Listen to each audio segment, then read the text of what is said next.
Do we have an approach to this wireless microphones and digital?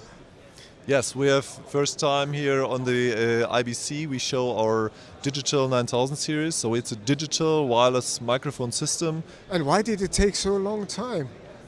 It's complex. It's a really complex development. One thing what is, for example, important is our target was to develop a multi-channel system. So for very big installations, 50 channels, 100 channels, 150 channels in parallel should work. And when you're saying this, you want to have multi-channel systems, you work in the UHF range. And working in the UHF range applies to special regulations, which puts a lot of kind of stress on the modulation, because we only have a very limited bandwidth available. But finally, we made it. And the bandwidth available has changed lately, hasn't it? So, or it is changing for the time being. Yeah, so the bandwidth in the UHF range is shrinking.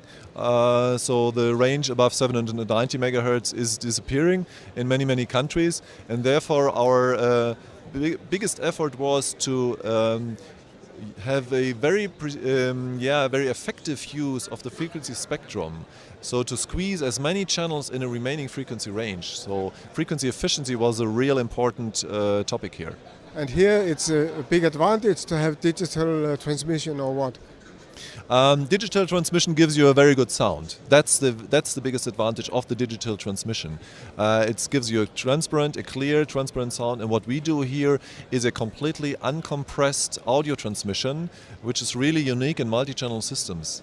No artifacts, like a wired cable, like cable microphone.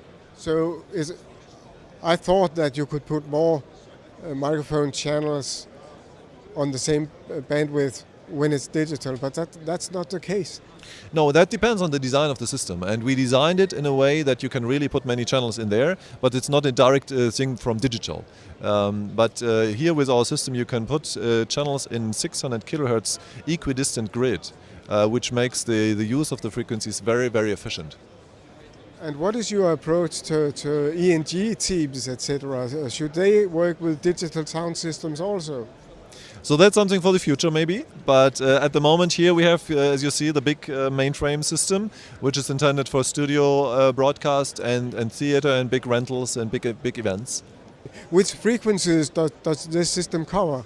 So the receiver works from 470 to 798 megahertz in one device. It's completely wideband and makes the use of the frequencies very flexible. And the transmitters from the microphones, how is the flexibility here? The transmitters of the microphone cover 88 megahertz of switching bandwidth. You can adjust the frequencies there, and assuming you have 88 megahertz free spectrum available, just for calculation, you can put around 130 channels in that range, which is really unique, which is much more than with analog systems. And could you put a price on this new products? Price is between 8,000 and 9,000 euro per channel for the professional segment. And you have made also a whole new range of microphones with built-in transmitters. Yeah, of course. We have new microphones. So this is our handheld transmitter, and this is our body pack transmitter, which fits to the system. And one thing is very special about the handheld transmitter. It has a very cool shock mount for the capsule, and this shock mount reduces the handling noise.